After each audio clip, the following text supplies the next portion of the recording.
Your neighbor Jim figured out that with Metro PCS, he gets unlimited data, talk, and text for $30, period. Babe, that color looks awesome. Just like he figured out that shopping with his wife will buy him a night with his buddies. That's Guys Night Out, figured out. You too figure it out. Switch to Metro PCS on the fast 4G LTE T-Mobile network for only $30, period. Metro PCS. Wireless. Figured out. Coverage not available in some areas. Plan includes first 1 gigabyte of data at up to 4G LTE speeds. See store or metropcs.com for details and terms and conditions and data management info.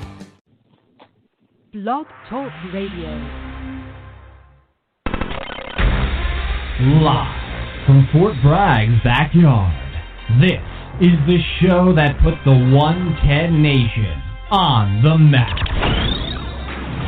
There is only one nation, the 110 Nation, and you're listening to the 110 Nation Sports Show, covering each and every sport across the board. There is no sport too large or too little. It's time to talk the talk. Here we go. Here's the man, the founder, and your host, Mr. CJ Sports.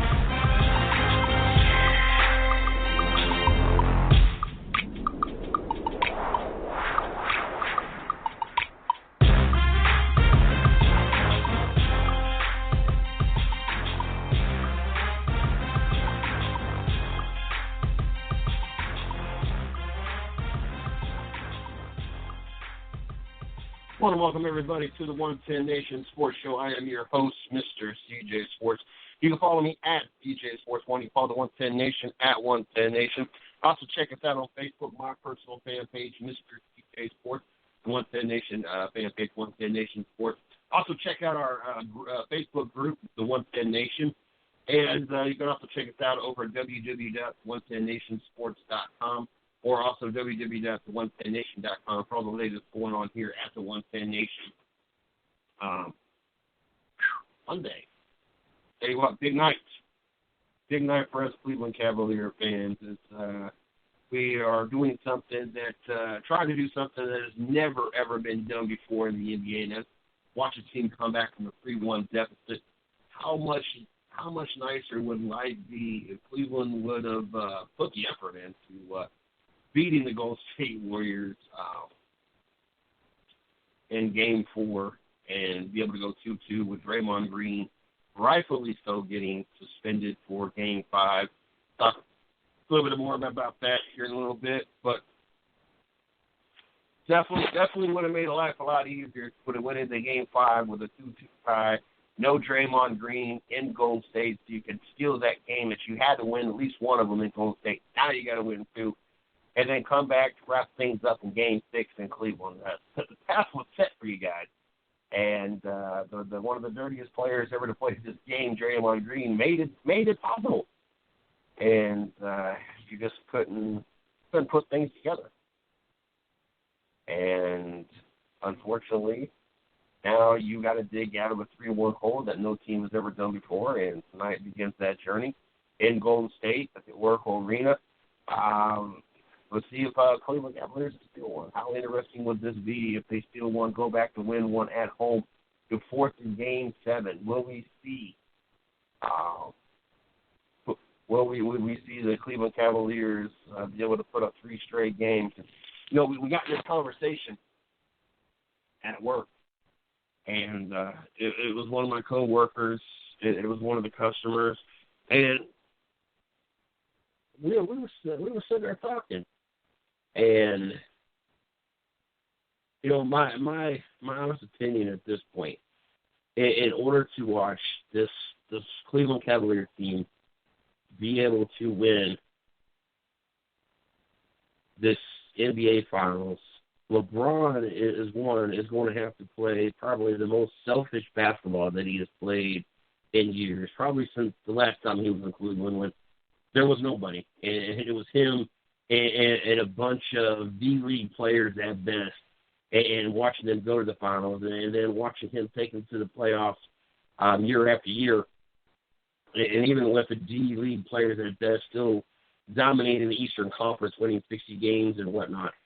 But LeBron is going to have to play probably the most selfish basketball that we have seen since those days. And what I mean is he's going to have to score probably about 40 points a game in the next 3 games. He is going to have to take over. He is going to have that Kobe killer instinct, that Michael Jordan finesse. He is going to have to be a combination of players. J.R. Smith is going to have to hit those three-pointers. There's a reason why he leads the Cleveland Cavaliers in three-pointers, regular season and playoff. And Kyrie Irving is going to have to take wiser shots. I understand he's put up quite a few points over the last 2 games, but they've not necessarily been efficient shots. I mean, he's almost playing like Carmelo Anthony. Just because he scored 30 points, but if you got to take 60 shots to get that 30 points, it don't really mean squat. If you're shooting 20 points and you get 30, 40 points, maybe a little bit better. But if you're shooting 50, 60 shots to score 30 points, then you're taking quality shots away from other players. The ball movement is obviously not there. And, there's just a lot of key things with these Cleveland Cavaliers. But more specifically, this was the kind of the center of our conversation when we were talking the other day at work was LeBron has got to play the most selfish basketball.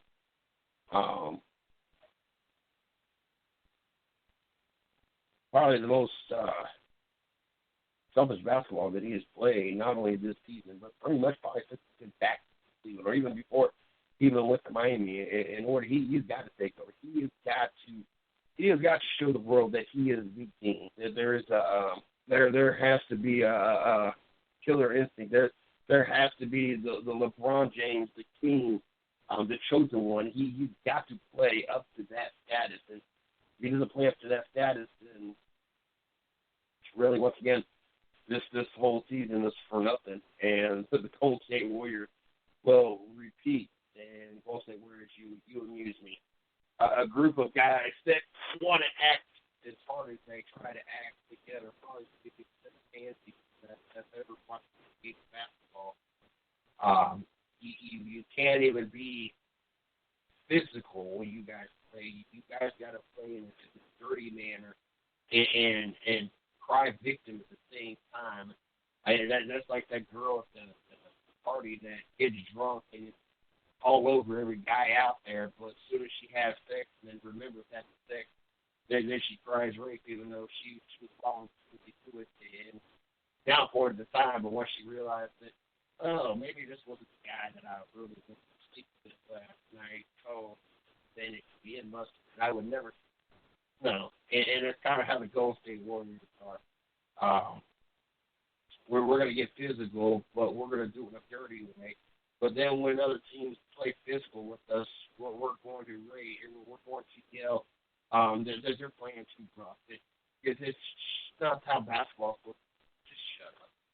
I am so tired of hearing the Golden State players. Klay Thompson crying about the fact that he ran in and mopped out play and bruised himself. Okay, get over yourself. At least this was legitimately you ran into somebody, not somebody took a crotch shot at you and try to get you in the most dirtiest of ways. But we're going to talk a little bit more about that later after our guest. Yes, we do have a guest to kick off this final week. And yeah, big one. Oh, it should be on it. Should be on day off. But in all fairness, I was up pretty late. I got up this morning and looked at the other. But see what this North Carolina weather. Something serious over the weekend. Hey, we're talking like 99 without the heat and all that stuff. And of course, the work this weekend, the air did not want to work for 2.5 days. So it was a miserable Saturday. But kick off this final week here, the One Nation Sports Show. We got Sara Elrod. Join us at 9:30. New to the 110 Nation, get an opportunity to meet this talented young lady and learn about the many awesome things that she does, and kind of get to know about her past and what's going on with the president. We're going to talk more about Draymond Green being suspended for Game 5 and what the means to the Cavaliers. And I figured tonight's one of those nights we need to go ahead and talk a bit, talk about the controversial topic. So we're going to talk about this whole transgender when it comes to sports. I came across an article somewhere and talking about female sports and whole transgender conversation. So we're going to jump into that, talk about that as well. Very interesting show. Yeah, of course, we're going to get on. Congratulations to the Pittsburgh Penguins, your 2016 Stanley Cup Final champion. That's the applause them. And I say, stealing a 4/5-star boots, depending on who you talk about. Talk to Tate, I think his last name, the young quarterback that is a dual threat and looks to make his way to the Ohio State Buckeyes. But of course, we keep you updated on Game 5 tonight. Cleveland Cavaliers and they should be getting underway any minute now. Recap and talk a little bit about yesterday's race in Michigan. Joey looked out and finds himself in victory lane. Congratulations to Daniel Scorpay for getting his win and putting a Joe Gibbs Racing Machine in victory lane. If I'm not mistaken, that's his first victory. So Brady Brownswell, we had him on the show Monday. Congratulations to them. They got unscheduled pit stop, got them a little out of sync, got them a little bit of car all day long, and found themselves finishing sixth, which we did as well. Congratulations to Brady Boswell and Mason Mitchell Motorsports for another strong performance, another strong outing for the 98 Michigan. Congratulations. Oh!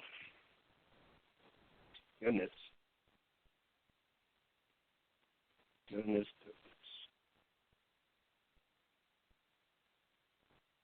Well, what we're going to do, real quick, I know we got Mike in the studio. We're going to go ahead and see what we got going on for the Friday show. And I'm sure we'll get him back in later in the show to hit those that jump into the show later. But we're going to let him plug what's going on Friday, let him plug Facebook, Twitter, and everything he's got going on, and talk a little bit about Sunday's race in Michigan. Like I said, finding himself victorious. So, Mike, how's it going tonight? Hey, serving on you. Hold on, Mike. Ain't nobody hearing nothing yet.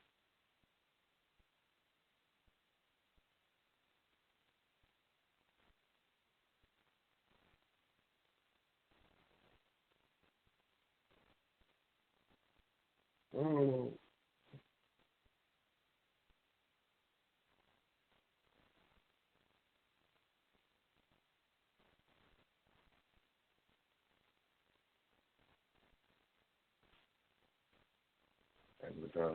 It's troubleshooting. They decided to bump off one, which therefore is not allowing me to put like this.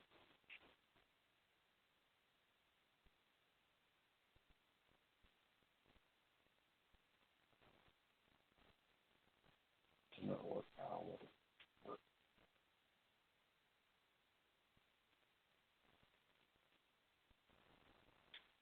Let's make sure we got. Oh. Connection number 2. So, see, that's the complications of things when somebody unplugs your Wi-Fi.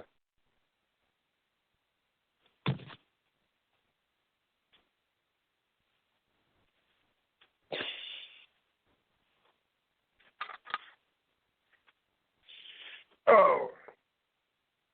You can let him know that I'm going to smack him when I see him next time. As Mike will get you on the show here in a second.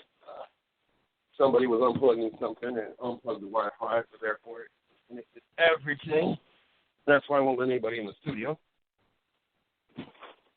Or let me put anybody in the studio on the show. So as everything reboots, I'll continue on, and then we'll get Mike on, hopefully, before we get our guests on. If not, so we'll get Mike on after the guest. But I'll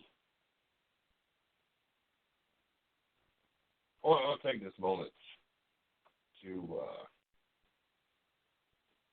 send the thoughts and prayers out to those that lost their lives over this weekend with the shooting that happened down in Orlando. And, you know, I'm not really said much about it, and it's kind of one of those things that, I'm sorry, but the wrong group of people want to make it about gun control and try to find everything but what's really going on. The other group taking advantage of the protection of America, which I understand, and I'm all being prior military. Obviously, I obviously things got to change. Our current president is probably about the biggest joke that I have ever seen in my life, and the fact that their next nomination is probably even worse than what we would currently have. Obviously, we know what the end result of it would be, but I think the biggest thing that kind of is unsettling is all these people they're either coming to the defense or are putting their 2 cents in about mourning these people. And I have no problem mourning the loss of all these people. But where I have an issue, especially these gun-ho people that they're all about, we need to either gun control or we need to we need to put politics to the side. And these people that want to hashtag pulse whatever they're hashtagging this, that, and the other, and trying to make themselves feel noble and right and seem less heartless because they're hashtagging or making, certain posts. To those people out there, you do realize that way more than 50 people a day die. Just because they all weren't in the same location doesn't mean that we don't experience multiple deaths on a daily basis. And multiple deaths due to other people. If it's shooting them, stabbing them, running them over with a car, whatever the case may be. And it really bothers me that you have these so-called noble people that are all about the hashtag and all about, the loss of these people, but have no concern any other day. They just want to jump on this movement and be part of this bandwagon and make themselves feel better and less heartless if they make a comment or make a stand against really what's not even the issue. I'm sorry, gun control is not even the issue at this point. It's has something to go. It's so much deeper than any kind of gun issue. Matter of fact, the states and the cities that have gun control, those are the ones with the most violence. So that's just all here anyway. But for those that want to put their 2 cents in and feel noble, where was you last week when Joe Smith up the road was murdered while he was at the ATM machine, or Jane Doe at the grocery store and was struck by a car as she was walking back and was murdered or killed, or we could the cop that pulled over for a simple warning on a tail light that the convicted person, the ex-con that was in the car didn't know if he was getting ready to be locked back up, went ahead and shot the cop, or the firefighter that went into the burning house to save, a family member, didn't make it back out, or the military, the soldiers out there. Where was you hashtagging cops' lives matter, firefighters' lives matter, military lives matter, all this stuff? Where were you then? you get all these people because of social media. They get all wrapped up into we're going to hashtag this and we're going to hashtag that and we're going to we're going to say something to make ourselves feel better about this or feel better about that. And here the whole time you ignore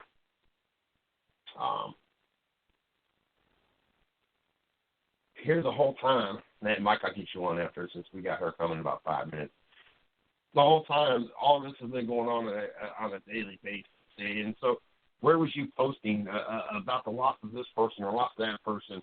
Where was you when, you needed to be hashtagging about the homeless person lives matter and the cops lives matter and single moms lives matter? And we go on days on top of days of those that die on a daily basis. But because a particular group, and it didn't have to be a particular group, it could have been any club that had a variety of people. It just didn't people have to be a gay nightclub.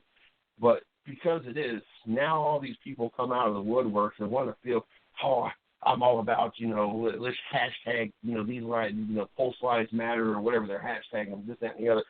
Come on, people. I've said this many times since this whole movement came out, and I'll say it again, all lives matter. It's not just a particular sex. It's not just a particular lifestyle. It's not just a particular color. It's not a particular religion. It's every life matters. And so it really, to me, honestly, it's very insulting to all of those other people that died yesterday or 2 days ago, whenever that happened. Honestly, it's rather insulting to all those other lives that everybody acts like it's no big deal that they passed away. But because those 50 people happen to be in one particular place and it happens to be a gay nightclub, and all these other scenarios, those lives matter to everybody on social media, and that's the topic of the conversation. Never mind all the other lives that was taken from us early and taken from us for no particular reason. But we're going to focus on those 50 lives. Those are the only ones that matter for this week or this month until something else happens. And it blows my mind. Like, how are people so shallow? How are people able to sleep with themselves and or better yet, live with themselves, knowing that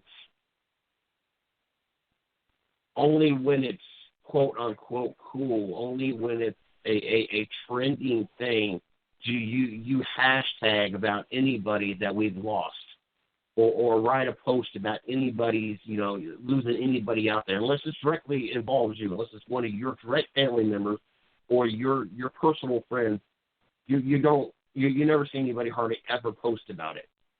And it lets me know how shallow we are as people, that we take the time to put our 2 cents in. Well, other people, I stay out of it.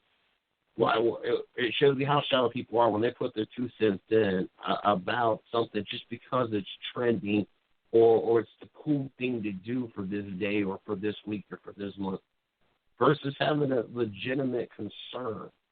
And it's not just teenage and young adults. This is old people alike. This is pastors that, and different religious people that I have friends with on Facebook. I'm just like, how shallow can you all be? Like, yes, I'm saddened by the loss, and my thoughts and prayers go out with these families, but my thoughts and prayers go out with everybody. I know on a daily basis we lose a lot of lives, and some way too early, and some very unjustifiable. I understand this, and that's why I don't get drawn into this hashtag this and the hashtag that, because it should be every day. All lives matter, not just particular religious or sex or color or lifestyle. It should be every day. I try to I try to stay positive. I try to stay out of all that stuff. I made a post talking about this exact same topic, and I did a lot of sharing of a lot of different political things, and I'm sorry this directly affects all of us when it comes to politics of all this, but it's insane to me to just when you open up your Facebook or you open up Twitter or you open up really anything, and there's a tragedy like what happened in Orlando, Florida, but how people take that and use it for their personal satisfaction or their personal gain or to make themselves feel like what they say really matters. And let's face it, first of all, you're talking to a limited group of people. I don't even know how many friends that I have on Facebook. I would say in the 500 some odd range, probably. A lot of those are friends that I've made. I've friended because of the show, because of the company. I know directly that on any given day, at best, I might have 20 or 30 people. If I really put a lot of thought and consideration into a post and really made it meaningful, I would probably get 20 or 30 different people out of the 500. So I know in all actuality, regardless how many friends you have on Facebook, let's face it, those that were friends on Facebook, we probably legitimately don't. I don't know a lot of people that they are personal friends. They talk to outside of Facebook. And some of it is like, I went to high school. Some people I lived in a neighborhood. Some people that were friends of friends. It's just different things. It's not just because, well, we have mutual friends and I'm friends with. Some of them I'm legitimately friends with, or at least was friends with at one point in time when I lived in the same state or, whatever the case may be.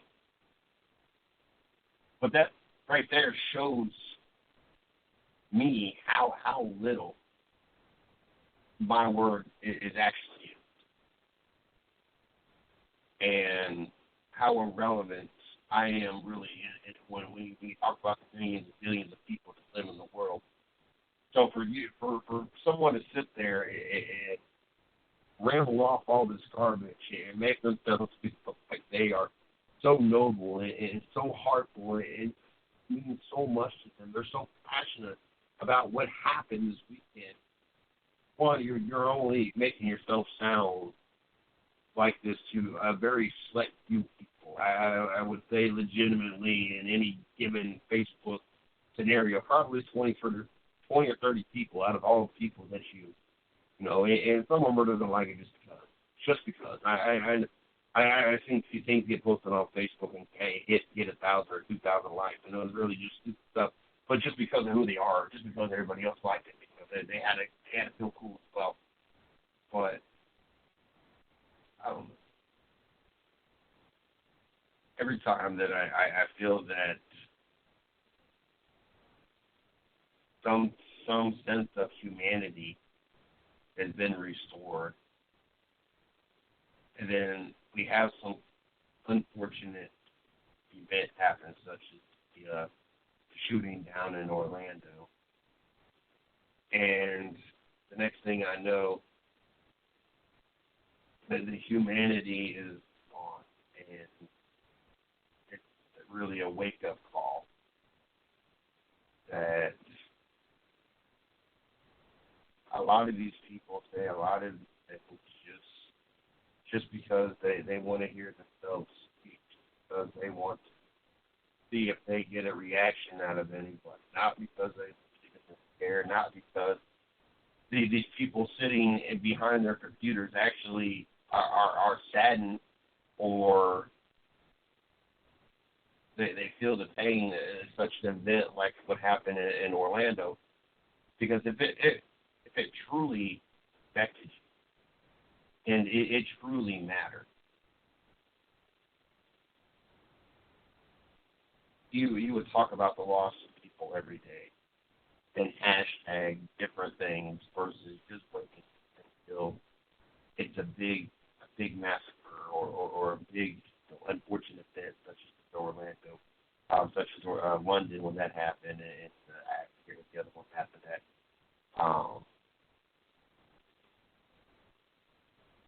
It would be, we would see more. And unfortunately, don't. Unfortunately, every time I see this, and every time we have an event, and we just watch the picture and go back and forth, and we watch people then all of a sudden care. It just shows me how shallow people really are. And it's unfortunate. Like I said, every life should matter. Every day. Not just when it's cool, not just when it's a trending topic, not just when you can hashtag it and it makes your post be popular, your tweet be popular. It should be something that's trending or that whatever, not something that is only meaningful for you and you're only willing to do and when it's but anyway. Thoughts and prayers go out to all those. I'm not going to get into a whole lot of politics. We are going to kind of get into the politics and political correctness when it comes on the show. Told you we had to stir a little bit of the pot tonight, but we do have our first guest of the show, and I do apologize if I announced. But I'm going to give it a shot again. Sara Elrod. Hopefully I got that right. First time on the One Fan Nation Sports Show. Looking forward to getting to know a little bit about her past, learn about what's going on in her present, and see how bright, fully prosperous her future is. So without any further delay, go ahead and plug her on the show. Sara, how are you doing tonight? I'm good. How are you? I am doing great. Did I butcher it too bad, or was I pretty close on the last name? Yeah, you got it right. All right. What I'd like to do before we jump into this, I'd like to give our guests an opportunity to plug themselves, such as social media, Facebook, Instagram, Twitter, whatever you guys have to do. Also, team site, personal site, sponsors, anything you'd like to throw out there before we jump into this. That way the fans and the listeners have an opportunity to not only get to know you for the 2016 season, but also moving forward to your career. Yeah, I have an athlete page on Facebook. It's just Sara Elrod. I also have Twitter and Instagram. It's Sara Elrod _23. And then I have a website, which is www.saraelrod23.com. That's pretty much all I have on the social media side. Now, I see that you're involved in a couple of different things. Let's know exactly what.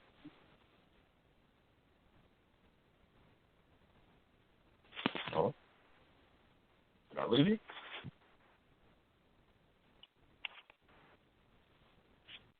Hello, you there? Hold on. Hopefully she'll come back. Oh, we lost her.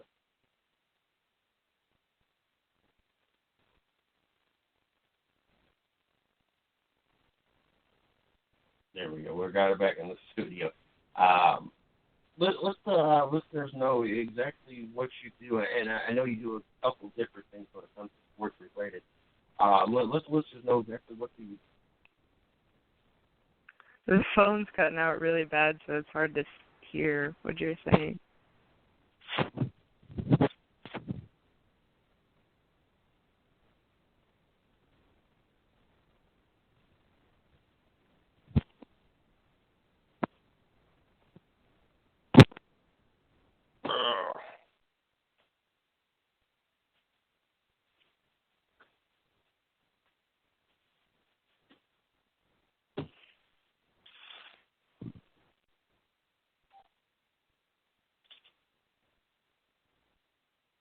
Yeah, I had a feeling it was me at my end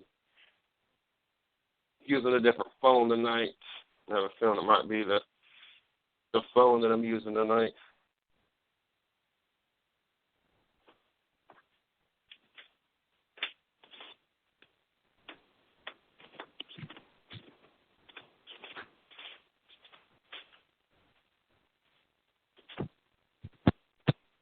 Getting good reception. Yeah.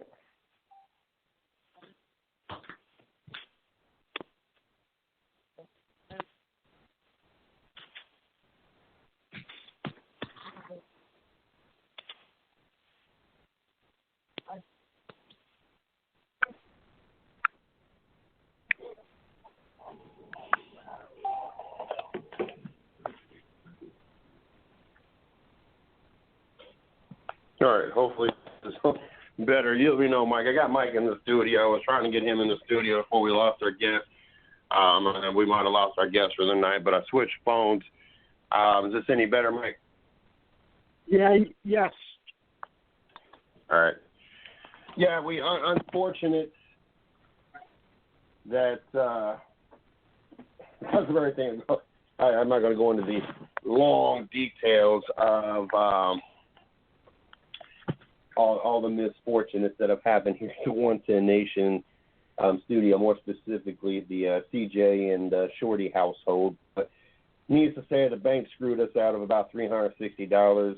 Shorty got taken for $270. She's not got an actual full paycheck in almost 2 months, and there was something else that ended up happening that cost us. Oh, my seatbelt ticket that ended up costing us. So we've been digging ourselves out. So my phone wasn't currently on. Won't be on until later on this week. And so I was using her phone, but for some reason her phone doesn't get good reception. So I had to switch to another phone that we had laying around the house. And so hopefully either Sarah will call back or hopefully we'll get Sarah on another show. Unfortunately, it was just that phone was not getting any kind of reception. But Mike says he can hear us better, so we got Mike in the studio right now. So we'll talk to Mike, and like I said, hopefully we get Sarah back. If she calls in while we're talking, we'll break away and then we'll come back. But while I got you on the show, Mike, Friday nights. One, what do you have going on? Two, how can they get up with you on social media? And then three, we're going to jump in a little bit about Michigan this weekend. There you go. Okay. Well, Friday night we got an APT show. We can call it basically double because all the people I'm going to have, well, first of all, from last week, we had one person who couldn't make it, who couldn't be on, is going to be on this week. So that was one guest from last week, Danny Watts, and his driver will be on from the Whalen Modified Tour and Riverhead. And 2 weeks ago, these guys put up quite a show with a basic photo finish, probably the first one I've seen in some time or heard of, in the Modifieds. So they'll be on. And also, I'm trying to get the Salamito brothers because Timmy, who was on Steve's show, and this goes back to something that I said and posted on my own page and the 110 Nation page as well, over the weekend, Tommy Ferrara, who we've had on the Friday show last week, since he came on, he's won 2 races in a row. So I guess being on the Friday show with us, Hot Laps with Stats, is good luck. So potential guests, listen up. You know, you want to win on Saturday night, come with us on Friday night. That seems to be the ticket. And Timmy, who came on with us so far, has won the Icebreaker in Connecticut and also won a double feature last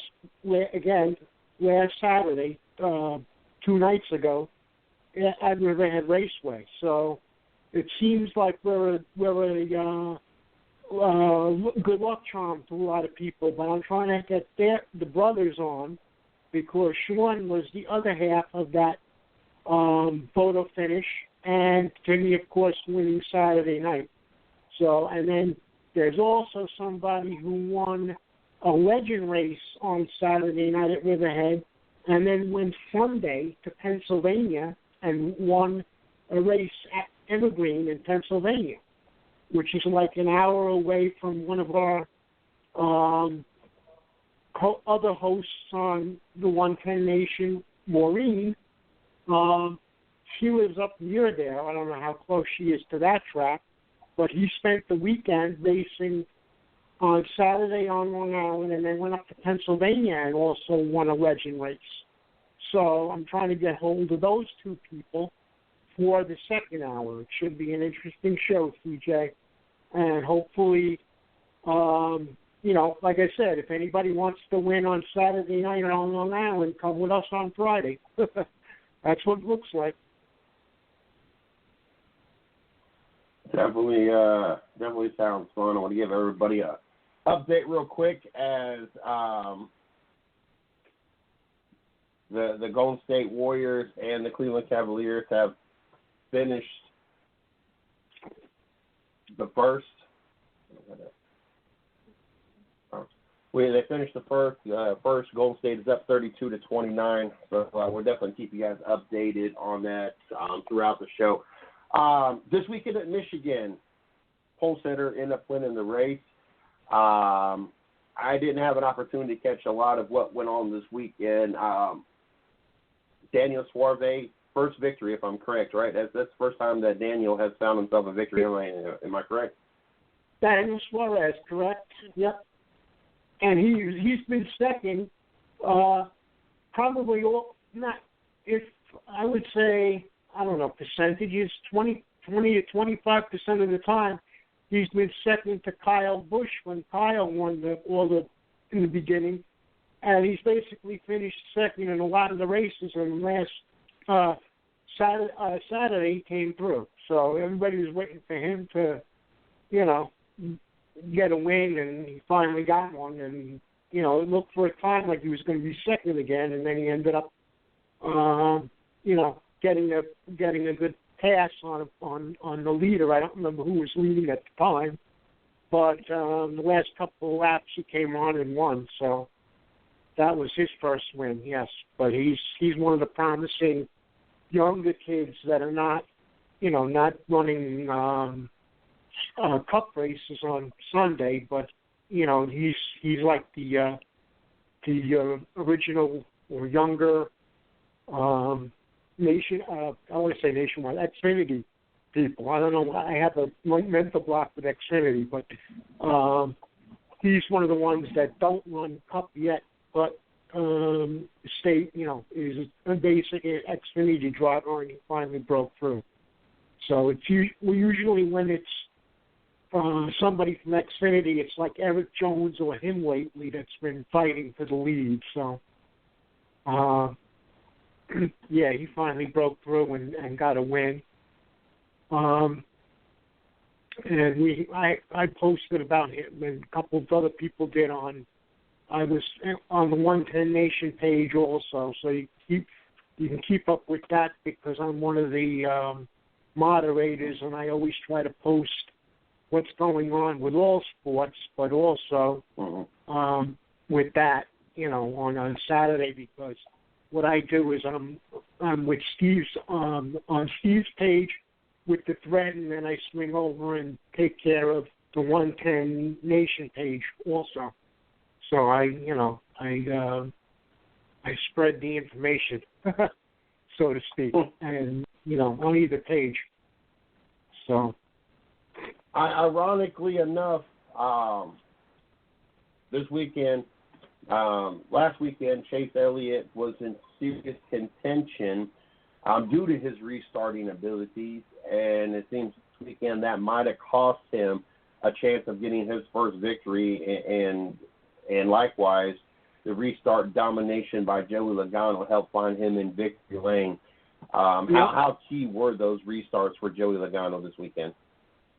Very, I would say pivotal because Chase was, everybody was saying on the threads on Sunday, Chase was coming, and he was. And I guess it was like the last maybe 2 restarts, and then Logano just, I think, with like 13 laps, was in the teens, I think. The last 2 restarts were, and he was going, once he got the restart, he was going away. And it was tough, the last 13 laps or so. I think he was pretty much out ahead. But it was him and Chase for a while, and it looked like Chase was going to win. And as far as that, the restarts were pivotal. And the thing about Michigan that you heard on Sunday a lot is that most of the time you can't do, or you can't do safely, is 3 wide. And a lot of the guys were going 3 wide, which gave them the opportunity to pass. And it just, I think one of the things I was struck by, and I didn't know this rule, and here again, you learn something every time you try and teach fans something, and then you end up learning something.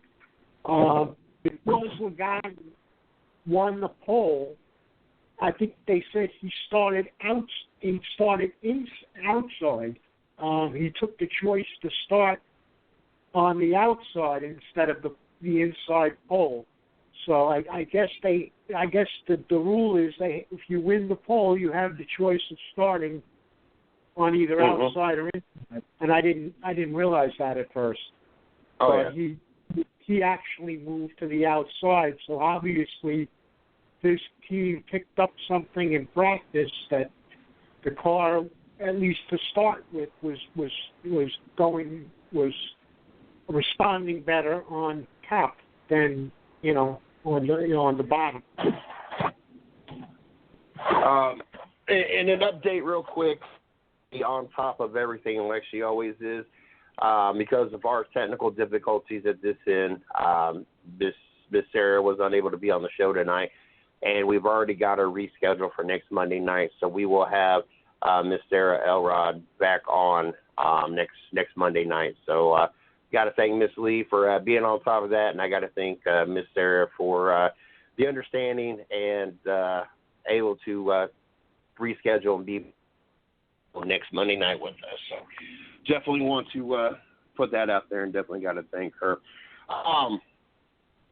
Second and third place, Chase Elliott and Kyle Larson. Kyle Larson's been around a couple years now. I want to say it's his 3rd season, if I'm not mistaken, maybe 4th, but I think 3rd season.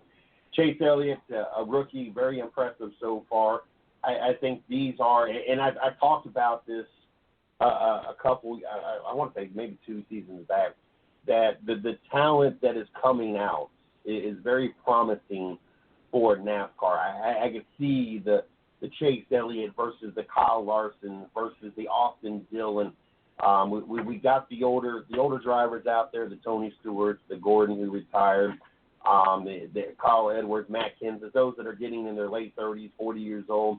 Then we got that middle generation, your Logano's and your Kyle Bushes and Brad Keselowski's, but this young class that is coming in that is bringing all this talent, and I tell you what, it's very promising, first of all, for the sport to know that we got such young, talented drivers, and we still got some more to come. We still got Eric Jones. We still got Daniel Suarez. We still got many other young drivers that are still making their way through the ranks that are still not in NASCAR full time, and just want to make this sport very, very interesting here in a few years. But more specifically, Chase Elliott and Kyle Larson, I think that all of us are on the edge of our seat waiting for these 2 drivers in specific right now to find themselves in victory lane.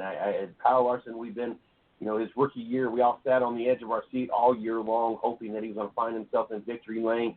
The sophomore season wasn't as good.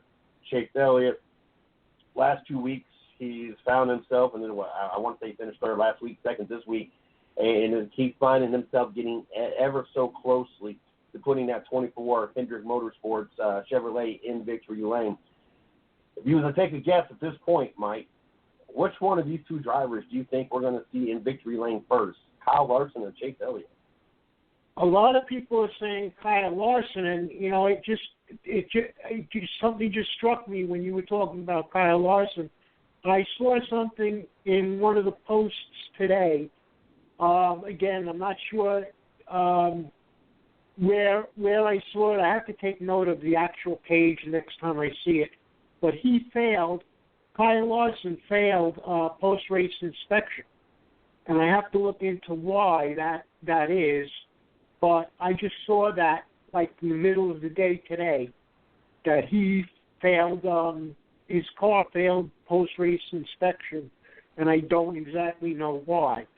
But, I think Chase is going to win a couple of races. And he's, from like Daytona, I remember he was within the first 4, and he's really not been out of the money really all season. I mean, maybe he's not finished. I can't think of a situation where he's not been at least in the top 10 or 12. So he's been running very well. Another person I want to get on over the course of the season is a gentleman by the name of Tommy Ryan, who used to race on Long Island, but works on Chase's car for Hendrick Motorsports. He's a fabricator, and he worked on Gordon's car. I guess he works on the 24, because he worked on Gordon's car last year, and now he's with Chase this year. So I think he's stuck with the car, not so much the driver. But I know for a fact he works on Chase Elliott's car. So I'd like to have him on, just for the fact that, A, he ran in the Northeast as a driver back in the day, but then also there's another one of those people that moved up, went to North Carolina and moved up into the Cup area, not so much as a driver, but again, taking on different, still racing related, but different segments of racing itself. So he'd be an interesting person to get on, and I'm trying to book him for some time during the season at some point. But yeah, I see Chase winning probably first, because he's been up there in the finishes, and then definitely Kyle is right there. He won a race, I believe, in the at least won a pole in the Xfinity race, and I think he won, a race 2 or 3 weeks ago in Xfinity as well. Trying to think of the car he had. He had like a good paint job, but it was a 42 car, but in the Xfinity race, and so both of them are going to be, they're going to be the next ones, I think, to not, to be, the Rookie of the Year. They're going to be in that kind of a race, to the end of the year, I think. The two of them. Now, another big topic is Kyle Busch's continuous slump as engine problems has him finishing 40th this week. Should there be any concerns about this 18 team? We found him going behind the pit wall twice the previous 2 races. I can't remember what he did last week. Let me backtrack that. But I know with Charlotte, he hit the wall, came back out the week before. He called it early. This week, engine problems. Should this 18 team be concerned at all, or is it just one of those things you just kind of ride the wave of the slump out? You're already in the chase. There's a possibility they're just trying different things. There's a possibility that they're trying different packages. It's kind of uncertain exactly what is going on in the 18, camp. But should there be any concerns at this point, or is it just one of the things that we'll let the season play out? And obviously, if we're not listening to Kyle Busch show any frustration, then there's probably not a lot to look into. That it might be just them trying new things. Yeah, and only they know that. Now, the strange thing was that the whole car went on fire last week, Saturday in Michigan. So I've never really seen, the whole car go up like that. So I would think that they were trying new things. That's just a guess on my part. But how do you go from having like the top cars all season long and then for 3 weeks in a row, having a disaster happen? I think it's because, my educated guess is because they're trying different things. If it's not, then they better figure out after 3 weeks what they're doing differently than they were previous to those 3 weeks. If it's something that's coming up strange, they better find out what it was, or else they know what it is and they're not concerned about it. Mm-hmm.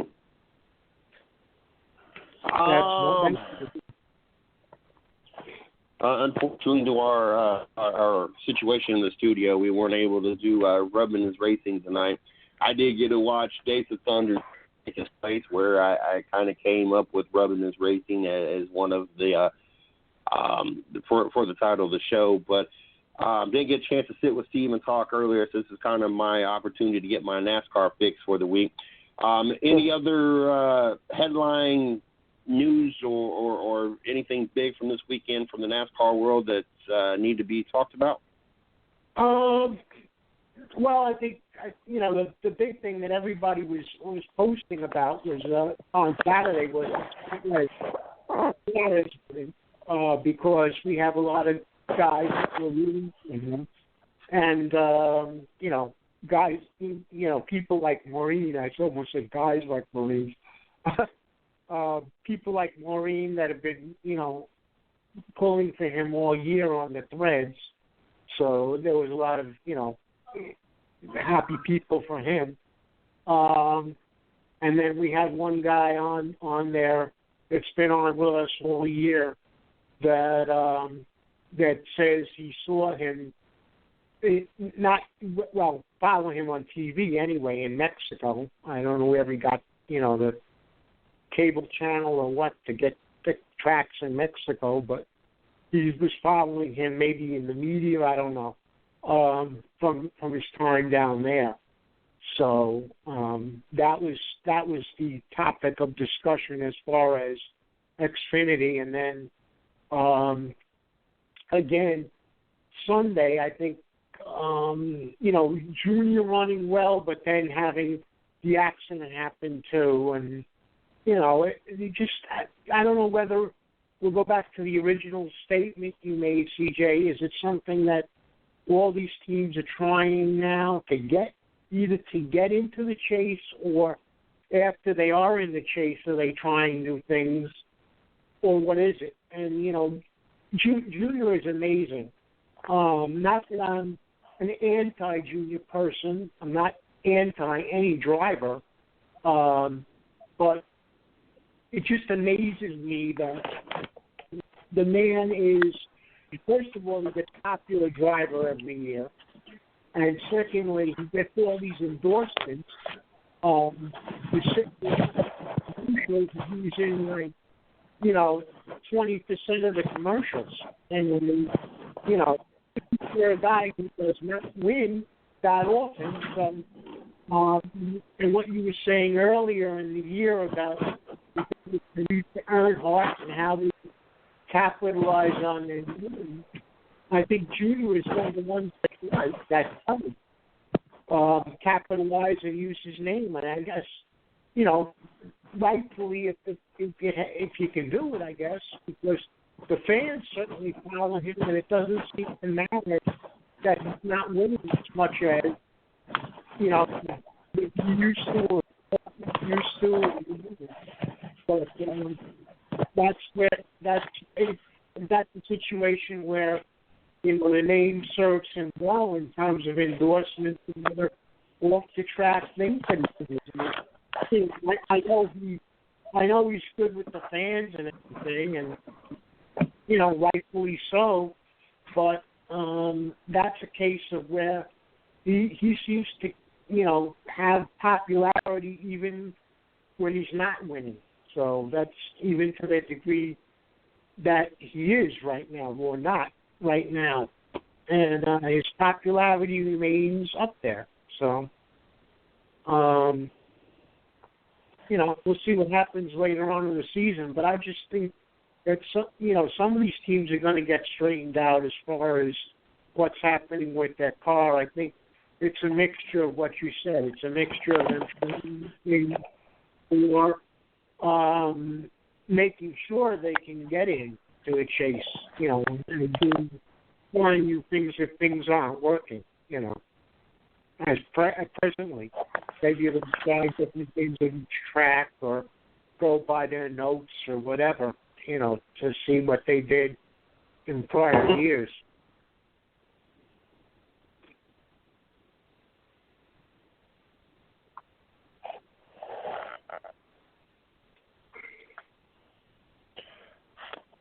Friday night.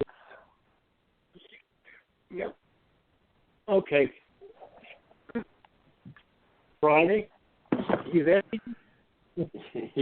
Yeah, okay. Unfortunately, it must not have just been Shorty's phone. It must be some kind of cloud coverage or something going on here, because I started breaking up real bad when you was talking. So I'm just gonna have to deal with that this week. But okay. Friday nights, make sure you guys tune in. Mike hosts Hot Laughs with Stats. Really great show. Had a great time last week. As a matter of fact, the 110 Nation Sports Radio Network at our end, especially since we've added Mike to the lineup, they've changed a lot of things, and the stats are very hard to see. It's amazing because we know roughly, because of the I-95 Sports Radio Network and a couple other platforms, what roughly our numbers are. Blog Talk Radio, it's a little different, and it's a funny character because back before they started making these changes, we knew how many people listened to the show live. We knew how many people listened to the show total, and that's what we got used to knowing. And they made these changes, and then it changed to where you knew how many people listened to your show for the last 30 days and what it was compared to the previous 30 days and compared to the previous year, what you did exactly a year ago these last 30 days. And then it gives you a couple other things based off the last 5 shows. And so they're, it's great to know these numbers, but it's hard to keep up with or figure things out because it's rotating every 5 days. And then your shows, they only keep stats every 7 days. So, yes, you know what you've done for the last 30 days as a whole, but the show, after 7 days, those numbers get wiped out, and you have no idea what your numbers are for those shows. And they're supposed to be changing it so we get those stats where we know the life history of the show. But they talked about that 2 months ago, and they still ain't made that change. And then what ended up happening is it used to be if I woke up in the morning, I knew what the stats were for the day, what we were up till the previous day. So if I woke up this morning, I knew what the last 30 days listeners were up until yesterday, last night when it finished out. I knew what the abandonment rate was for the last 5 shows up until last night's show, and so forth with the completion rate. Now it's changed. Now I can go at 10 o'clock in the morning and get one number. I can go at 2 o'clock in the afternoon and get a different number. And I can go back on 8 o'clock in the evening and get a totally third different number. So it's hard to get, and I know a lot of people, the staff here, we're all about numbers. We love knowing what the shows are doing, this, that, and the other. And honestly, it's hard to give numbers because it's constantly rotating, and I can't give accurate numbers on anybody's show because they rotate, and every 7 days it clears off. So, if someone asks, what the numbers are now and what they are next week, you're going to get way different numbers, and it's very discouraging, and it's just never really accurate to me at this point. But I can say, just by at the bottom of our stats thing, there is a graph, and it shows, the up and down total listeners of the show. Each day, it's hard to, you actually got to click on and kind of scroll over and see what the actual days were. But it's got a graph, and I get to have a general idea, what kind of days we're having. It's kind of like the heart rate when you watch it at a hospital. The line code kind of goes up and down with the heart rate. and that's kind of the same thing. It's like the heart rate of the 110 Nation Sports Radio Network. And I can say, since we've added the Friday night show, that our numbers are moving in the right direction. I know our 30-day average or 30-day listening numbers have gone back into the right direction. So I know that we're definitely moving in the right direction as a company. But I also do know that adding the Friday night show, Hot Laughs with Stats, has been a very big plus for us here at the 110 Nation Sports Radio Network. And so you guys need to make sure that you guys tune in Friday night and listen in to what Mike and his guests got to say, because if not, you're missing one hell of a show on Friday night. And if you can't, because you got tracks you got to be at, or you got work, or you got other obligations, all you got to do is catch the link on our Facebook. That link is the show's permanent link. So if you want to watch it on Saturday or listen to it Saturday, or if you want to listen to it the following Tuesday, or you want to catch it the following Thursday morning, that link is always that link for that show, and that's the easiest way to get back to the shows. Or you can also always just go into Blog Talk Radio and find the 110 Nation Sports and look up the shows. It's got all the shows listed. Or as well as Spreaker. Look up the 110 Nation Sports Radio Network on Spreaker, and all you got to do is shows all the listing of all the shows. And on Spreaker, I have them dated, so you know what day to go back to. Those are the three easiest ways to catch the show. Or just DM me on my fan page, Mr. CJ Sports, on the 110 Nation fan page, 110 Nation Sports, or DM me on Twitter at CJ Sports 1 or at 110 Nation. I will give you the link to the shows. Any shows that you miss, I will give you the link if you need the link for a show. But they're very easy. The links are always the same link. It never changes. So if you're not catching the Friday night show, you guys need to make sure you tune in and make sure that you guys catch what's going on Friday. Mike, I want to thank you for hanging out with us and letting us know what's going on Friday and giving your recap on the last weekend in NASCAR. And I know you're going to be hanging out in the studio. I'm sure that I'll probably have a question or two for you before the end of the show, but you enjoy the rest of your night. Thanks for tuning in, and I'll talk to you a little bit later on. Thank you, and I just want to add one thing to what you said. I will be putting, as each show is done and processed, I will be putting each week's show from now on the Hot Laps to Stats fan page. So you can go there as well if you missed the show live and play it, whenever it's processed. And I'll make sure it's processed and finalized before I put it up, obviously. But I'll put it there every week so you have a running schedule of each show as it goes on. So by all means, do that as well.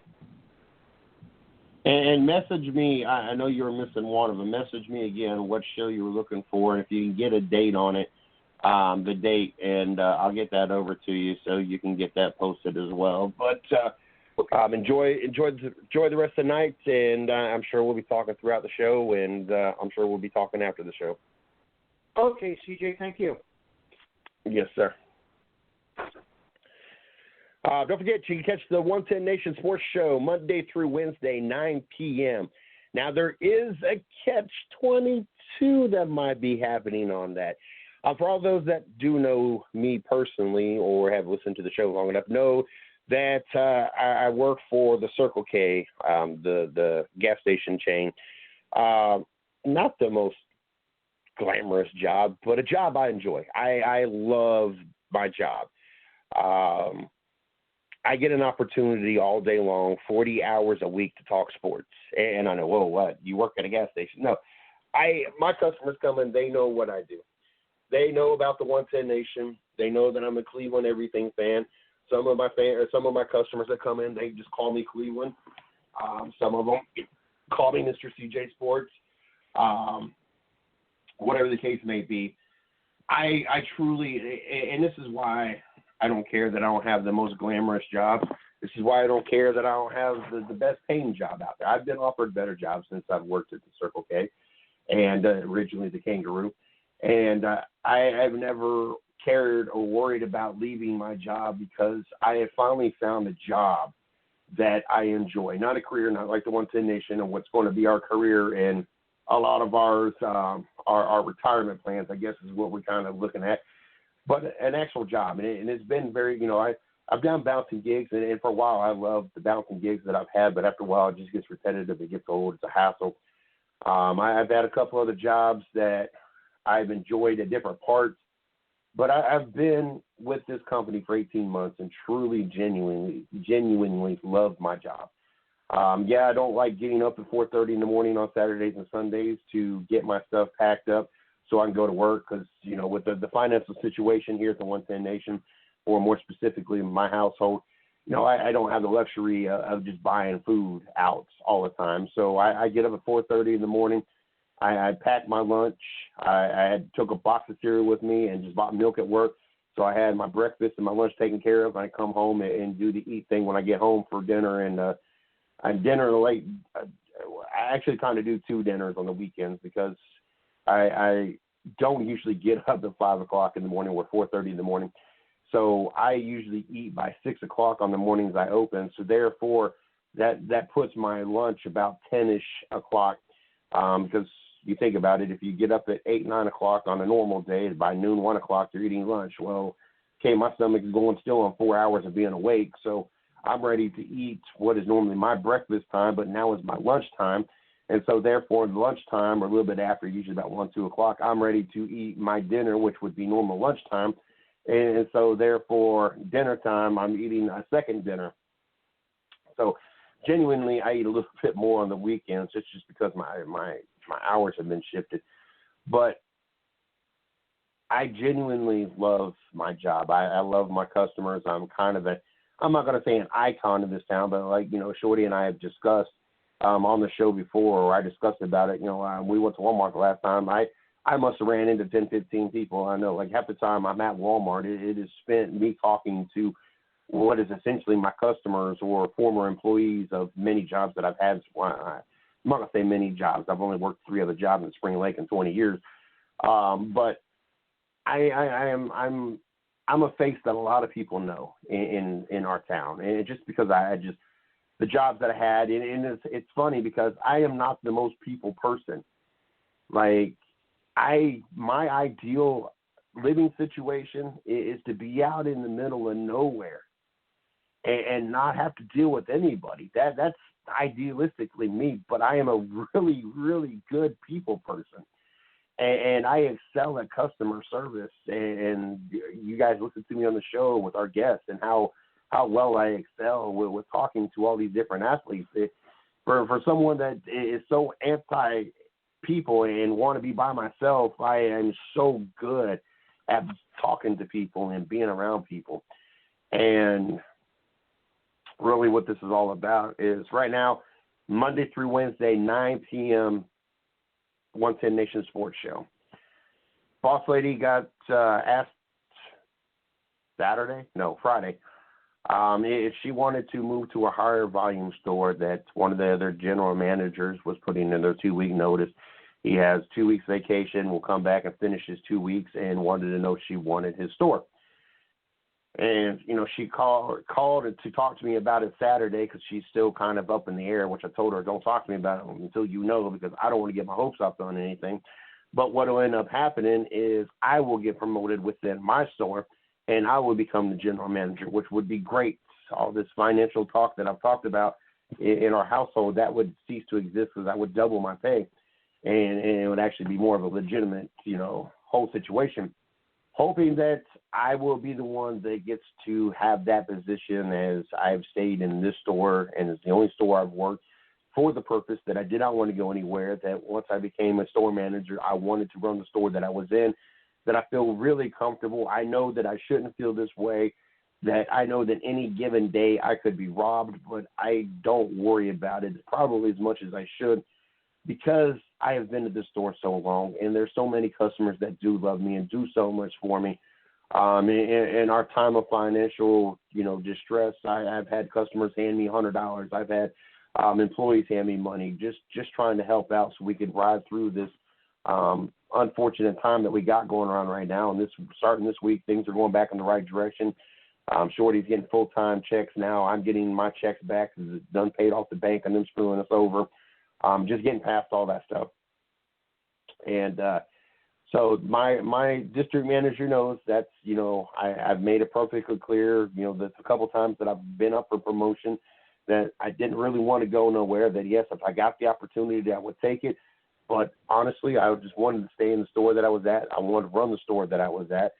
I've been offered, other, assistant managing jobs at other stores, more high volume stores, probably would have paid me more, but I love where I'm at, and I love what I do. And if that ends up being the case, we will be shifting to the store, or the hours around. We will probably become either a 7 to 9 show or an 8 to 10 show, Monday, Tuesday, and Wednesday.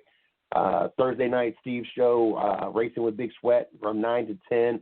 Won't be bad. It'll be done by 10 o'clock. And then, of course, Mike's show, Hot Laps with Stats, is only 8 to 10, which the other good thing about if I get promoted is no more weekends. I only got to work one weekend a month.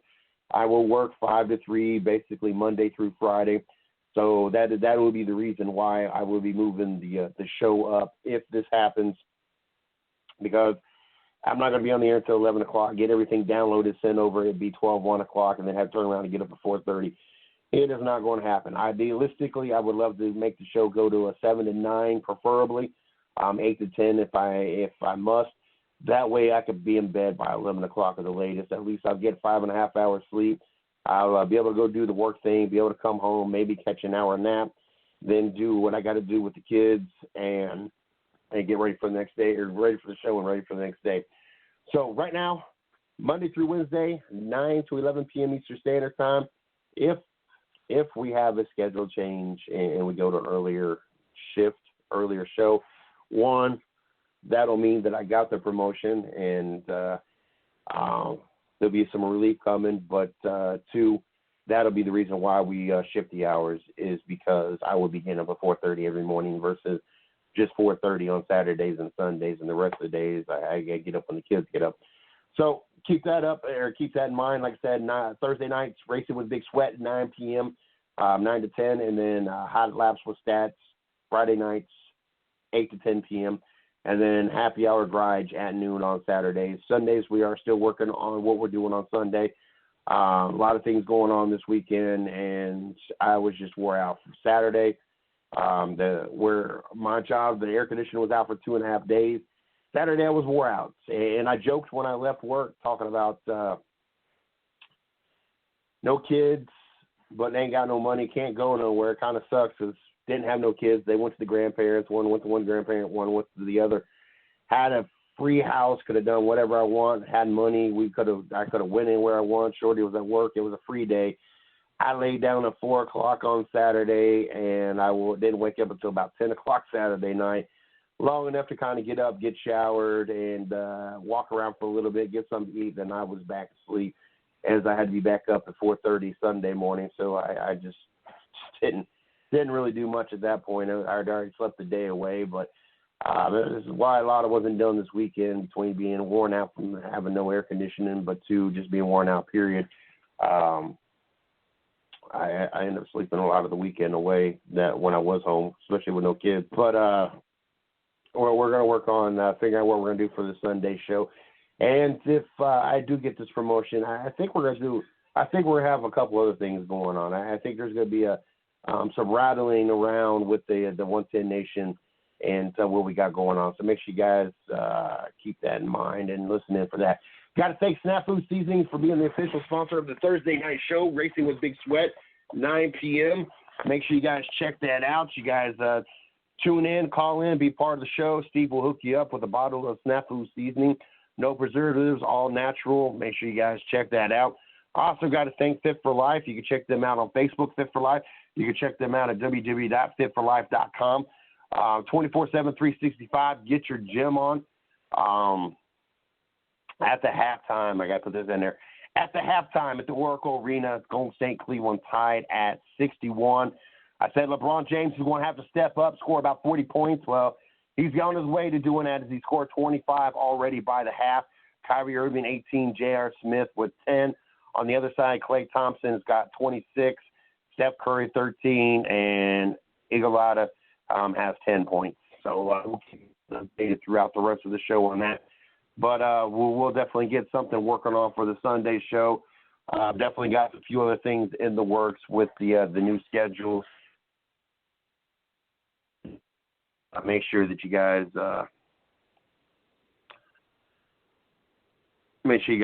stay tuned for that as well.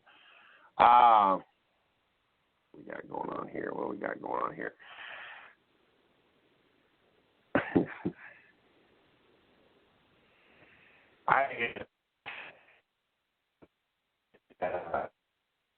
This would be a damn fool to rob me of my store. The impression that the guy from our district manager, and this is why I'm very hopeful that it's happening. The impression that she got is that's what's going to happen. If she takes the job, that store is going to be mine, because they knew that, that's what I was waiting out for, that I took no other opportunities because that's what I wanted, and that's what I felt most comfortable for, and I thought that was what was going to be best for me, and obviously best for the company. And so, like I said, I'm still waiting on her to make her decision. She had a few things that she wanted to think about, and she wanted to go to a higher volume store.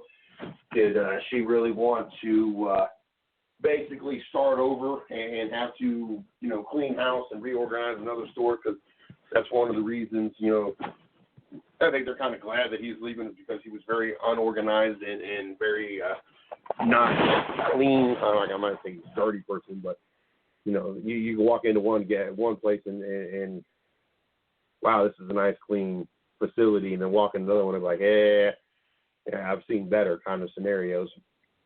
But also the sales of the store she was going to, or possibly is going to, is down, but it's due to they are building the bypass and doing a whole bunch of construction on that side of town.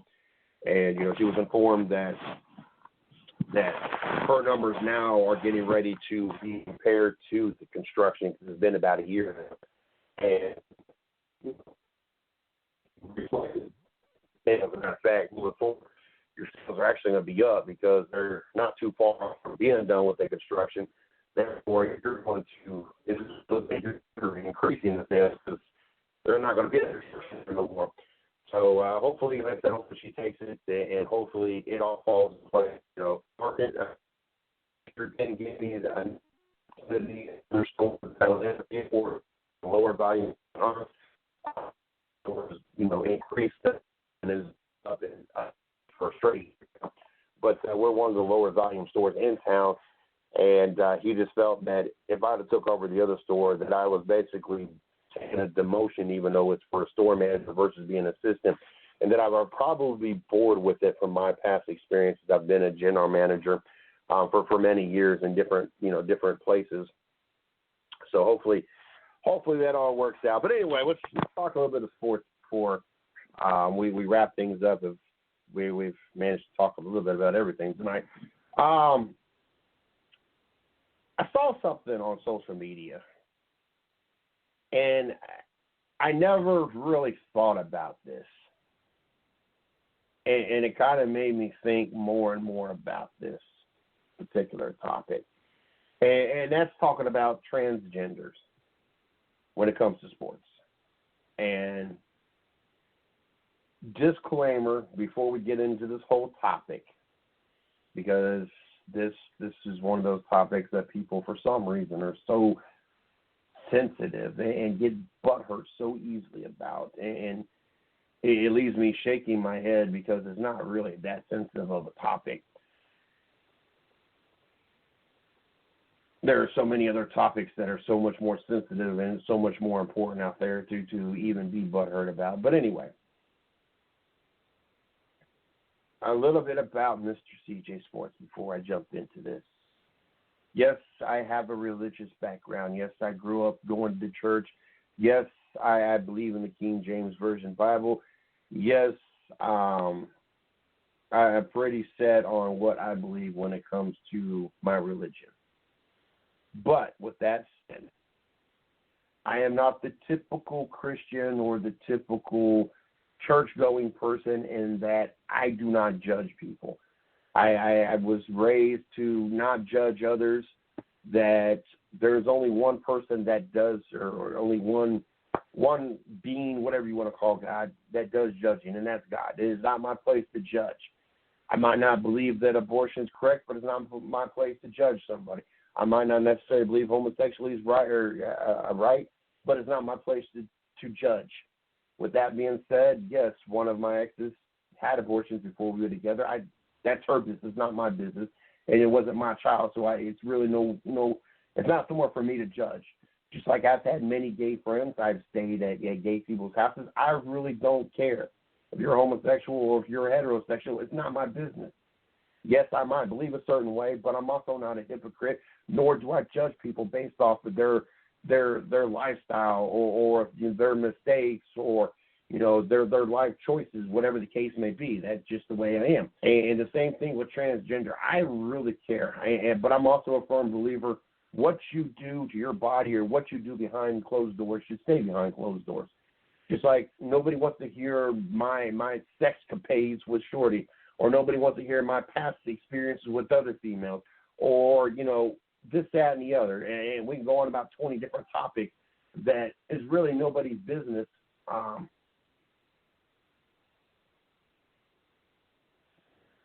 It's really nobody's business what goes on behind closed doors.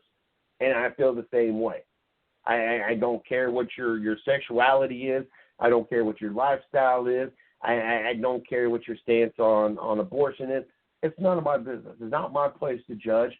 There's only one judge, and when your time to stand in front of him comes and you are judged, then that's the time for you to be judged.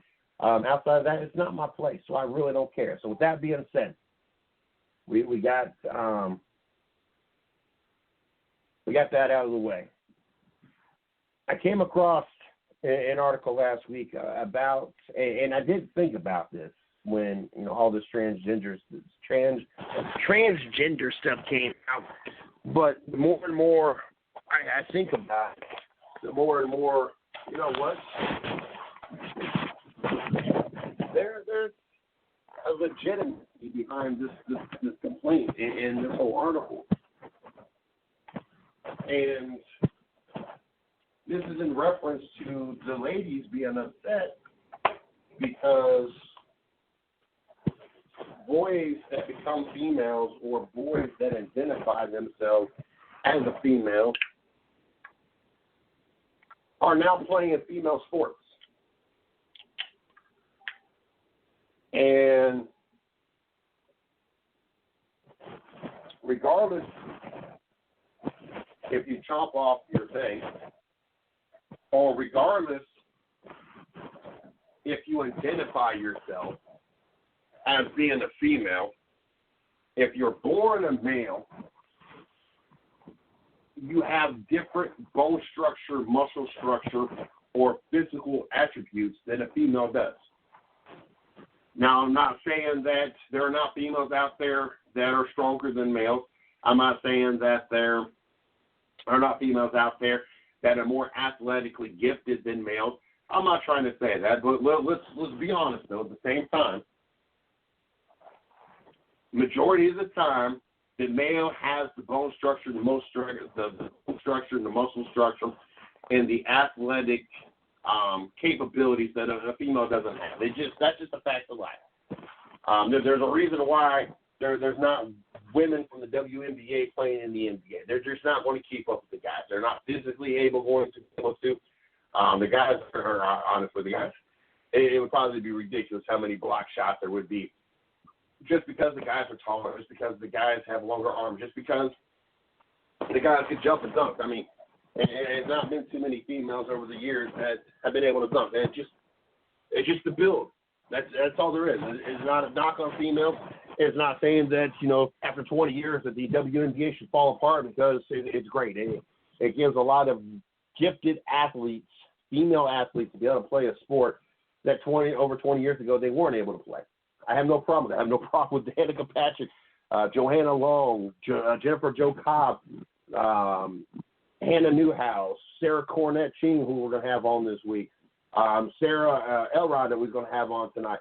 There's a lot of people that, you know, are athletically gifted and more athletically gifted than males, but they're just the number stack where there's more males than females when it comes to the build and the body structure. And this whole transgender thing,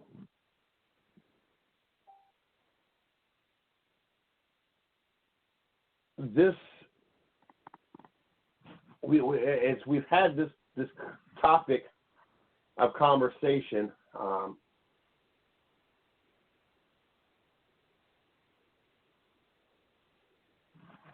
We've had this topic on the show talking about the bathroom thing, which, you know, for the most part, Shorty and I see eye to eye on that.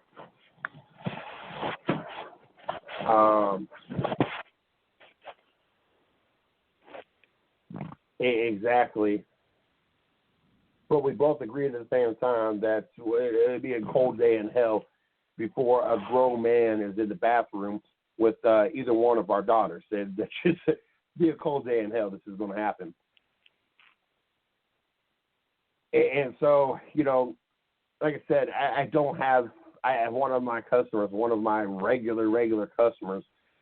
His name is Travis, but he does not look like Travis. He has surgically had things done. And, you know, he looks like as much of a she as he's possibly going to look like anyway. But anyway,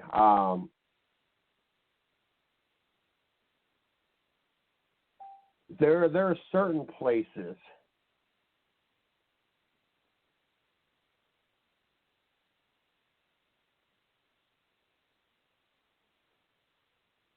there are certain places that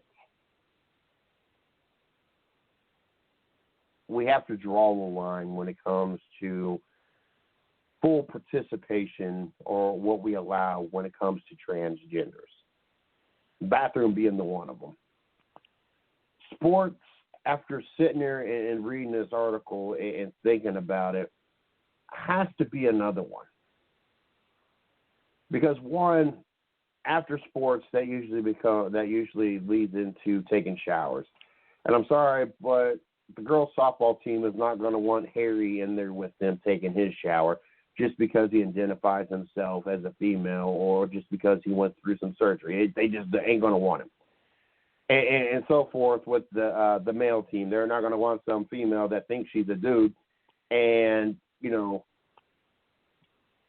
but more specifically, when it comes to sports, how this changes female sports, how this makes teams become unfair.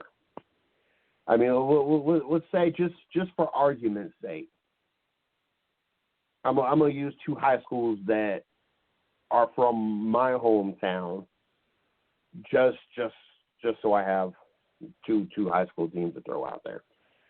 The high school that I went to, Wayne High School, home of the Wayne Warriors, one of the best football and basketball programs in all the state of Ohio, where Braxton Miller came from. Let's say we're going against our arch rival, Centerville Elks. And on our team, we have on our females team, say the female softball team, let's say we got two young boys that identify themselves or have had surgery and become females, but yet you still got the bone and muscle structure of a male, because that's what you actually are. And we go against an all-female team. How is any other high school going to feel that it's fair that technically you got two guys on your team playing for your female team? Two guys that are going to be stronger, that are going to have better muscle structure and bone structure, as long as they take care of themselves and are athletic, since they are playing an athletic sport, regardless of what they identify themselves for. How is that going to be fair? I mean, at that point, if we're going to start allowing transgender athletes on teams, then we might as well just go to being co-ed. Because if we're going to allow them to have male and females on a team, and it'd be unfair on one side, you might as well just go to co-ed sports so it is fair on both sides. And like I said, I have no problem with people do behind closed doors. Really, it's none of their business. Some of the stuff that I've done behind closed door wouldn't make an old woman blush. Hell, some of the stuff that I've been involved with, to include with Shorty, that's gone on behind closed doors, would probably make a young girl squeal. Yeah, I know, I got that off bad to the bone. George Thorogood. But I keep what I do behind closed doors. You know, when I was younger and I was dumb, there was a lot of things that I would discuss at me and my ex, which caused a lot of issues and a lot of fights. And looking back on it, I understand. And what went behind closed doors should have stayed behind closed doors, and I'm fully aware of that. In my current situation with Shorty, I keep what goes on behind closed doors. I've had a couple semi-personal conversations, nothing deep and nothing too revealing, because that's just the way I feel. And I'm sorry, what you do with your body, if you alter it, that should stay behind closed doors. That's your personal business. If you're a male and you want to live like a female, that's your business. If you are a female and want to live like a male, that's your business. If you're a male and you are with a female, that's your business. If you're a female and want to be with a female, that's your business. If you're a male and a male, that's your business. And it's not just because, and it's not, I'm not saying hide it. I'm just saying what is your business should stay your business. It doesn't need to be everybody's business. And that's just,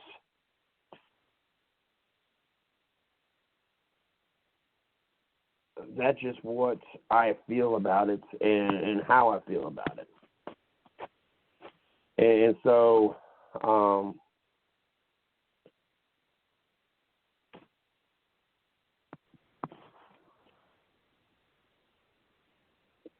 I know this is not going to be a popular thing by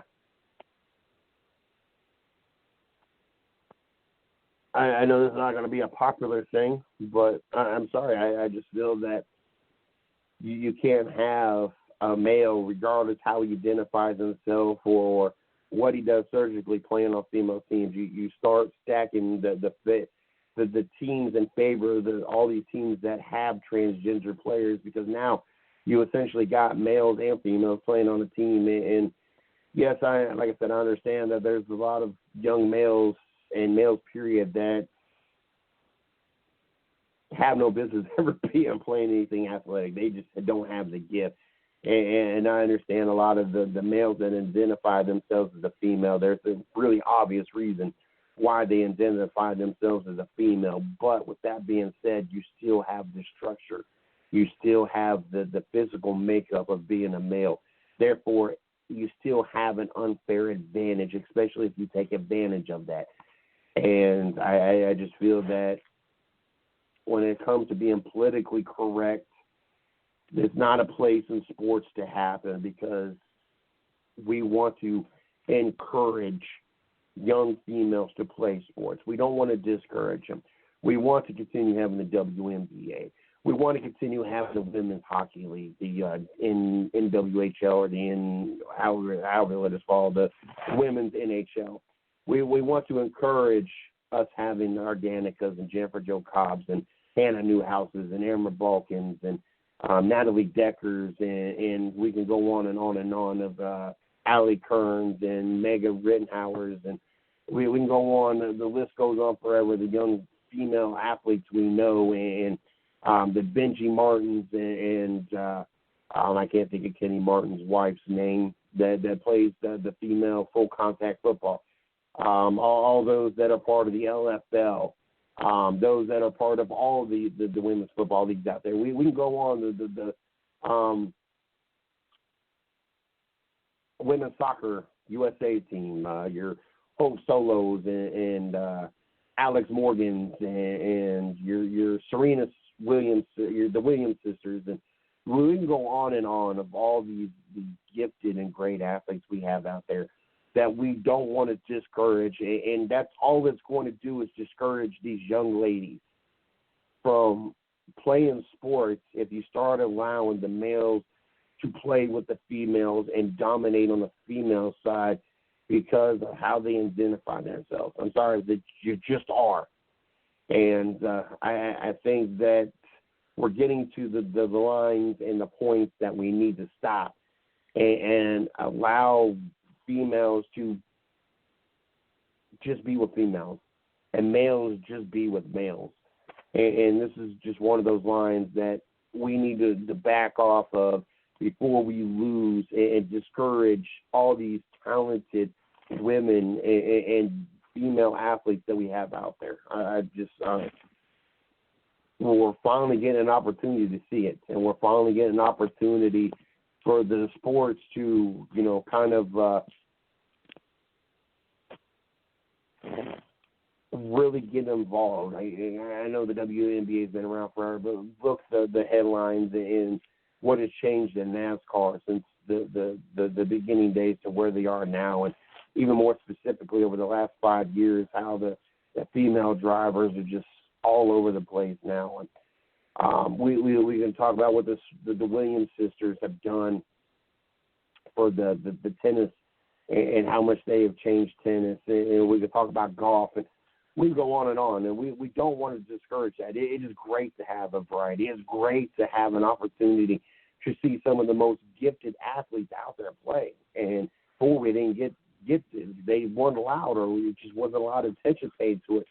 So I don't want there to be a reason for there to be a discouragement. And so politically correct or not, and like I said, I disclaimer in the beginning, you fully understand on how unjudgmental I am and how I feel about it and where I stand in all this. But with that being said, there's always a time and there's always a place. And in order for us to keep encouraging females to excel and play these sports and everything else, you've got to draw that line and give these women an opportunity to want to play and love what they're doing and not be discouraged because males are finding a way to ruin it for them and be part of their world and disrupt what they have going on.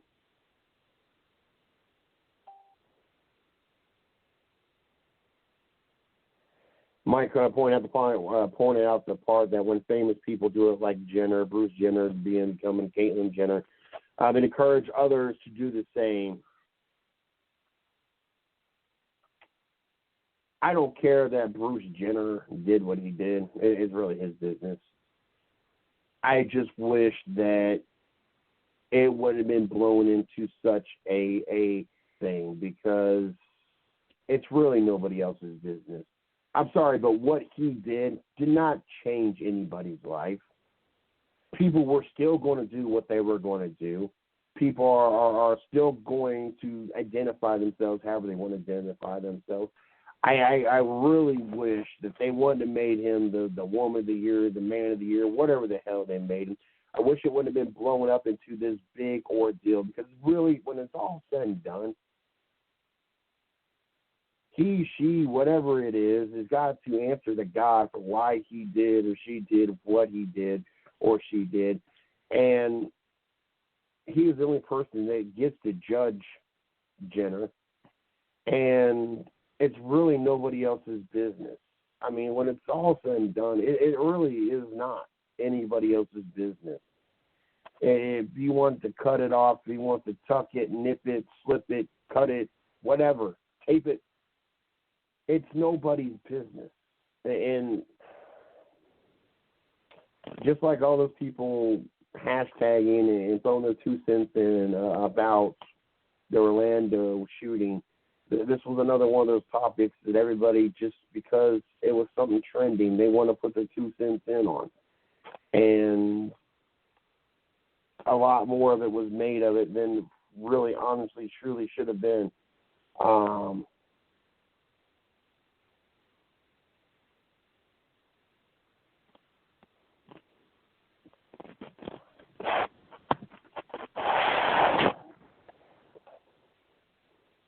I don't know, I just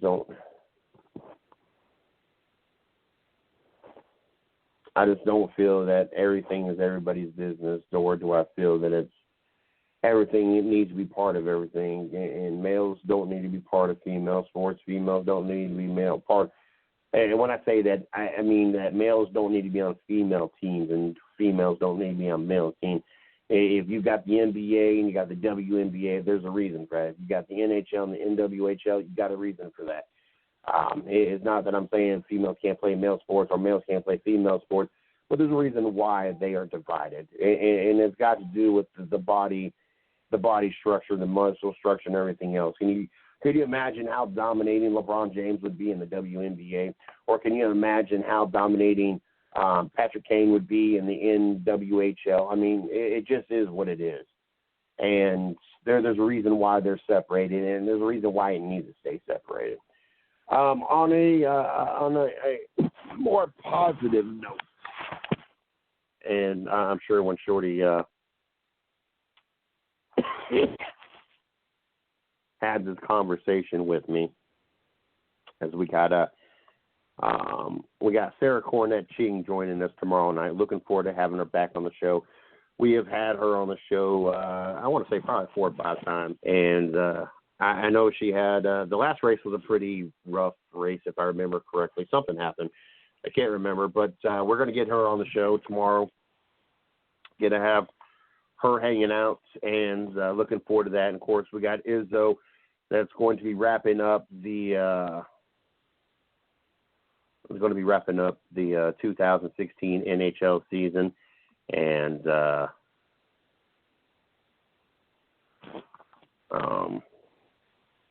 get us ready for the off season, the draft, and everything that goes on the off season at 10:30. So looking forward to having Izzo in the house tomorrow as well.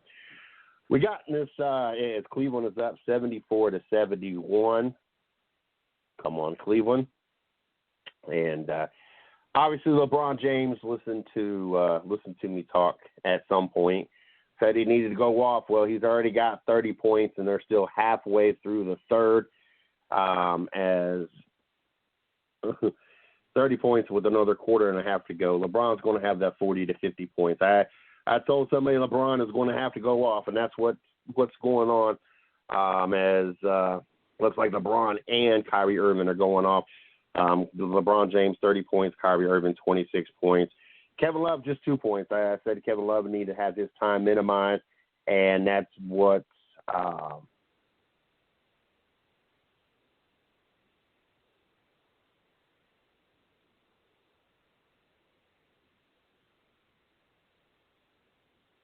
And obviously that's what's happening.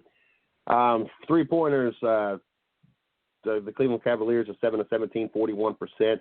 Not too bad, unfortunately for them. The Golden State Warriors are 12-26, 46%. But where Cleveland is excelling is from the field. They're at 53% versus the 40%. That's helping them keep and maintain that lead.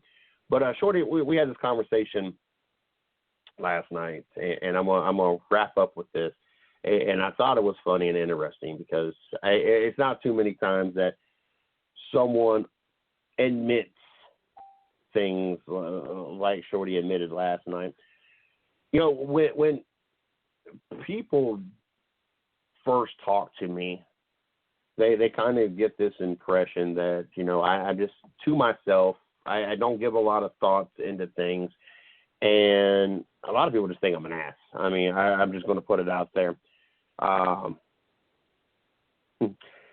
wouldn't listen to ESPN when he can listen to us.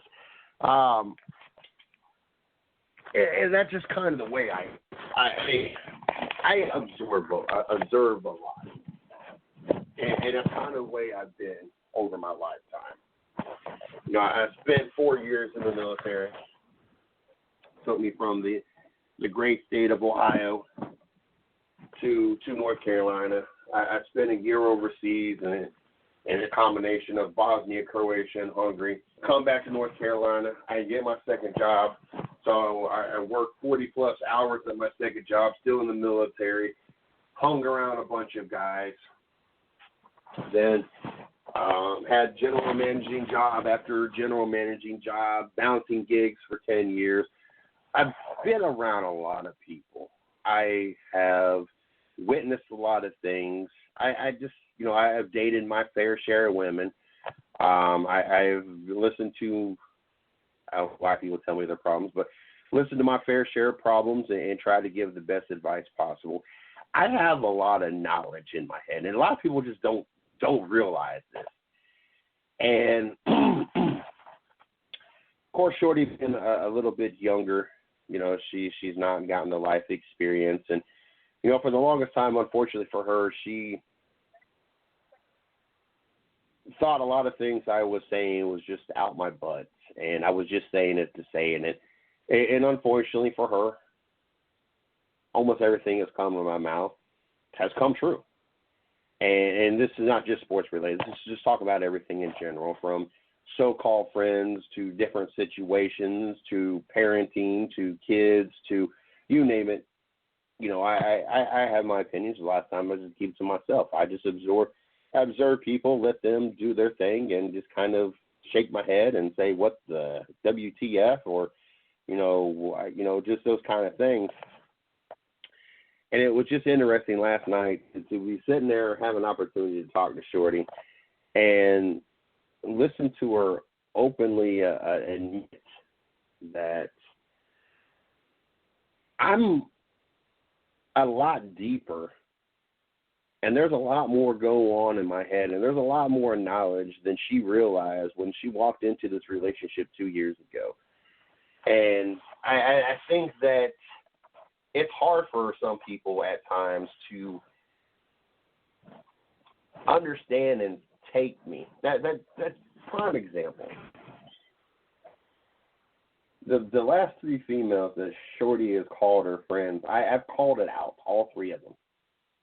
Exactly what they were about, what was going to happen, and to prepare herself for it. And unfortunately for her, Shorty is looking to have more friends than what she has. She's just one of those people that's just very sociable and just wants to have a bunch of friends and be liked by a lot of people. That's just what she is.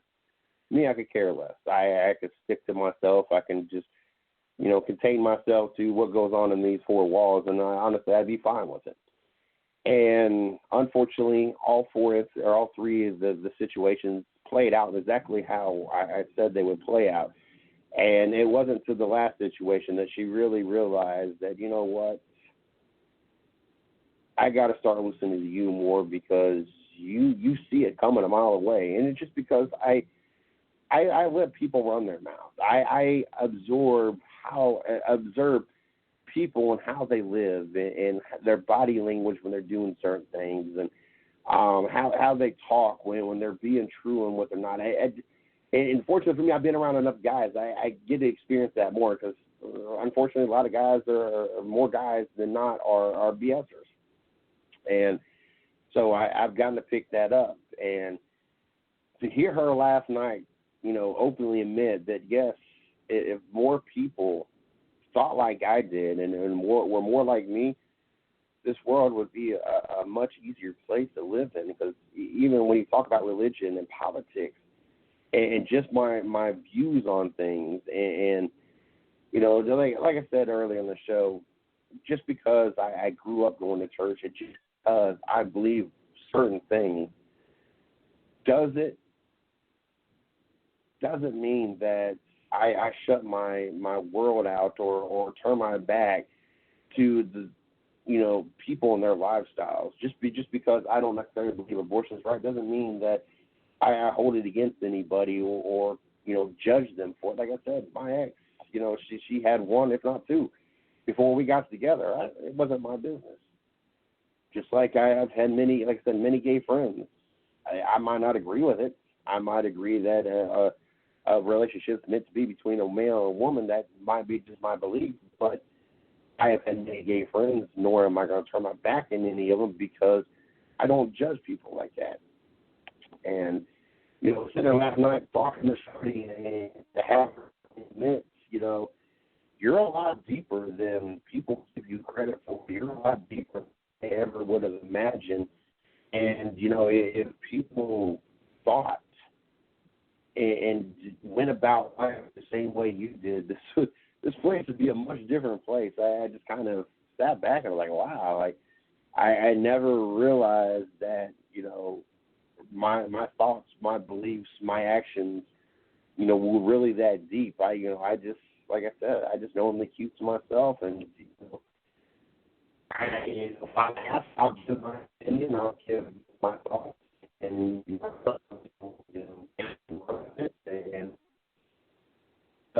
and that people did what they wanted to do, and I just kind of shake my head and okay, you're going to but it's not my place that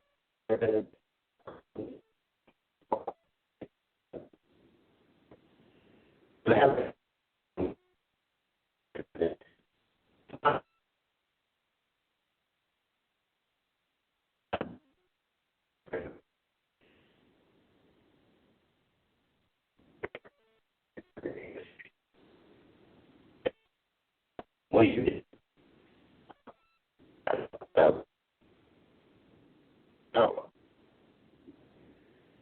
Like I said, we got Sarah Cornett joining us tomorrow night. I'd be willing to bet 9:30.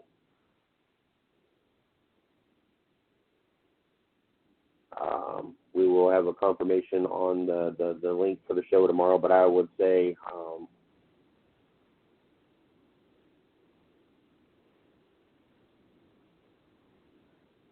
probably not 9:30. Then we got Sarah Cornett joining us at 10:30. I'm sure we'll have Mike sometime in the studio hanging out with us as well. So looking forward to that tomorrow night. Don't forget, you can check us out on Twitter at 110 Nation. You can check me out at CJ Sports One. The 110 on Facebook, you can check out my personal fan page, Mr. CJ Sports. The 110 Nation fan page, 110 Nation Sports. Also check out our Facebook groups. They got a game thread over there. I know there's a few people over there talking about the game. Make sure you guys jump over there and talk with them with the game. And we got the Cleveland Cavaliers in a situation thing.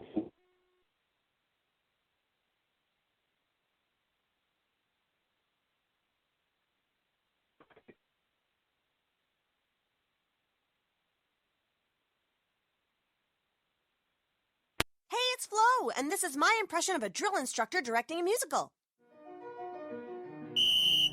10 hot! Get those tap heels in line and let me see those jazz hands! Are you bundling your home and auto insurance through Progressive? Can you hear me through those sequins?